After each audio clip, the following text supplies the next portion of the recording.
Good morning. This is designed for DNBs or people in the first 5 years of their lives. So seniors, you can give me tips, okay, and give them also tips. Slides, okay.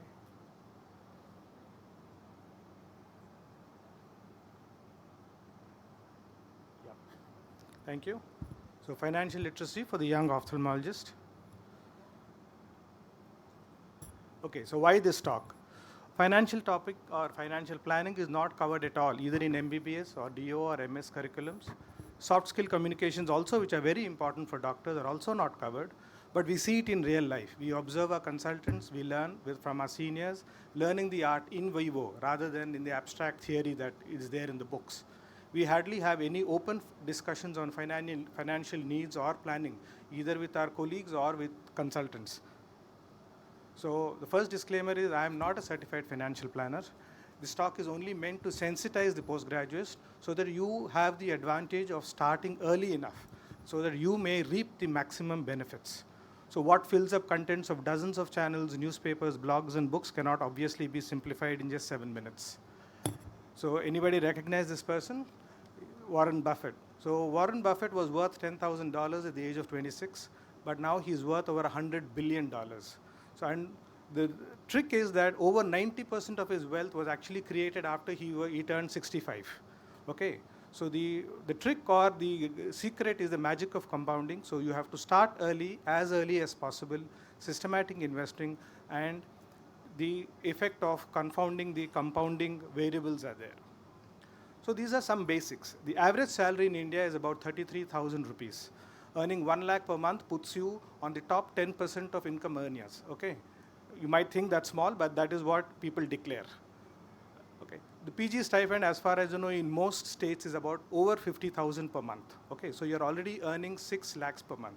If you know that your your salary, or you think it's a stipend, but the government considers it a salary.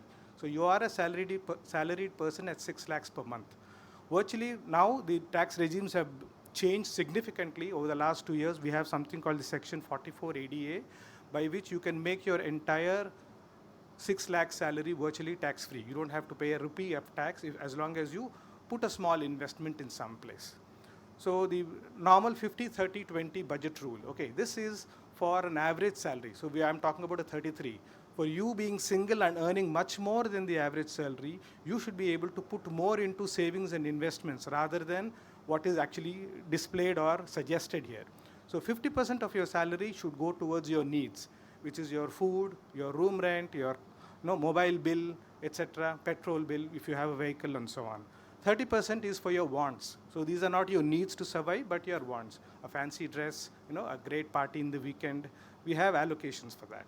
And 20% is for your savings and debt. So that means in case savings is of course for future, and debt is in case you've taken a loan, an education loan, a bike loan, a car loan, whatever you want. Okay, but I said this is 50-30-20 is for the basic salary. As you being single and your needs being little, you should be able to probably push up that savings to 30% of your 60,000 or 50,000 salary that you're getting. So this is a very simple example of the magic of compounding. This I've taken PPF because the returns are predictable. The very small variable, which is the government rate of interest, okay, which varies not more than 0.5%. If you go into equities and shares and things like that, the variable component is much more difficult to predict. So this I've taken a predictable this thing. So the blue bars is what you are contributing. I've taken a starting figure of 1.5 lakhs because this is what your tax benefit is. So the blue, if you see the ascending of the blue bar, it's a straight line. There's a straight slope. Whereas if you see the green bars, that is the addition that you are getting, your earnings from that deposit that you're getting. So you see initially the bars are very small. But as the time progresses, your bars go bigger and bigger and bigger. And that's called the magic of compounding. So for an example, as an illustration, if you see the right-hand corner, for 15 years, you have put 1.5 lakhs a year. At the end of it, you're going to have a corpus of 40.5 lakhs. So if your child, you are born today and you start with a PPF, okay, when he is 15, just about to get into class 12, okay, he is going to have already 45 lakhs in his name.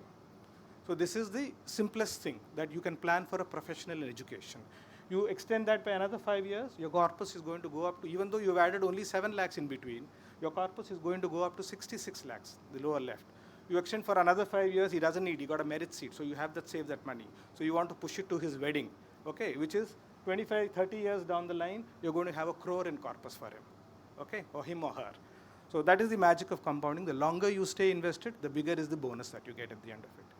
So financial planning is actually failing to plan, which means we are now, right now so interested in our medical education that we fail to look at this. But failing to plan is actually planning to fail later. In the sense, as doctors, you are assured of a good quality of life, definitely. But you want that good to be excellent, or you want to drive a Merc somewhere down the line. That can be a goal. It's a very valid goal. But you need to plan ahead for such an investment. So what all you need to plan for? You can plan for higher education, a paid fellowships, and abroad fellowships. You can plan for a house, a car, the marriage. This is probably, most of the literature is from the West, but marriage is taken care of by either your father or your father-in-law. So that is one goal is less for you, but the other things do carry on, okay? So your children's education, your vacation abroad, your conference abroad, finally your private clinic, and then retirement. And what are the things you look for? Inflation is the biggest bugbear that we do not take into consideration. Average, till now, average is about 6%. So if you say 72 divided by 6 is 12 years, your purchasing inflation will eat into your savings. You have 1 lakh in your savings account, 12 years later, its actual purchasing capacity is only 50,000 of what is today. So if your category B medical seat today is 25 lakhs per year, I mean, right now it's I think 12 to 13 lakhs. But when you look at 6 years down the line, that is going to double. Your category B medical seat for your child is going to be roughly approximately 30 to 40 lakhs per year. So you can't look at today's prices. So just how your earnings will come down, the cost of things are going to go up in future. And of course, go slow on taxes, plan ahead, and you can intelligently plan your taxes. Luckily, tax thing has become much simpler, I told you, with the section 44 ADA. The most important part of financial planning is goal setting. So what is goal setting? So you can have various goals depending on which stage of life you are. You're young and unmarried, obviously your lifestyle expenses, to get married, marriage expenses, rent and savings for the first home. Once you're married and you're a young family, you can think of a honeymoon, or buying a car, a more premium mansion. A family with young children, now you start planning for their education. A mid-mature family, you have to start planning for your own thing, okay? So the main thing is, each goal should be SMART goals. What are SMART? S is specific, measurable, attainable, relevant, and time-bound.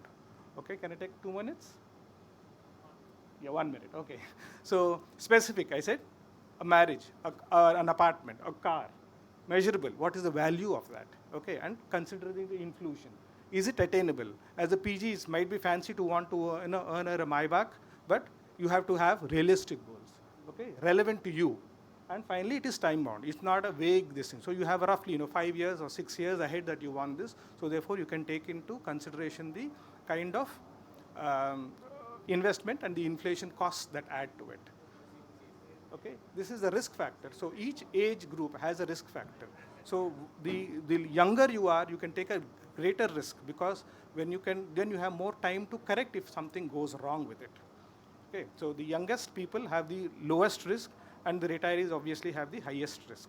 So financial security is like a 3-legged stool resting on savings, insurance, and investments. These are separate stools, don't mix. Don't mix your drinks, don't mix your investments. Okay, so a lot of people all the three combined, the people will come to you with attractive plans called ULIPs and so on, but at the same time, you're not going to be. There's enough knowledge now available in your mobile, just read, okay? The biggest thing is like a term plan. Now, how many of you are in 25? You could probably get 1 crore of insurance by just paying 10,000 or 11,000 per year, okay? How many of you contribute that 50,000, part of it you're sending home, which means you've come from a place where that 50,000 matters, okay? Today, tomorrow, you cannot predict anything. Even a lightning can strike you, not that we want it to. So you need to maximize your insurance cost, because your family has invested 25 years of supporting you and putting you through a good education. You need to take care of them and plan for something that can happen untowardly. Okay. I told you savings is very easy. The worst thing is, as young people, look at equities, ETFs, or mutual funds. The percentage of your portfolio should be 100 minus your age. So if you're 30 years age, 70% of what you are saving today should go into equities or mutual funds or ETFs, depending on how much time you have time to research them. The other physical assets are very immobile. It's good to have gold, good to have land, good to have home, but it is going to be extremely difficult for you to dispose of it when you need something. Okay. So taking care of yourself, nobody else can care of that. Okay, so taking care of yourself is first thing is get a good education, medical education, get good surgery, get surgical skills before stepping out. And once you take care of yourself, then you will be in a capacity to take care of your elders and your family. Thank you. Thank you, Dr. Sudhakar.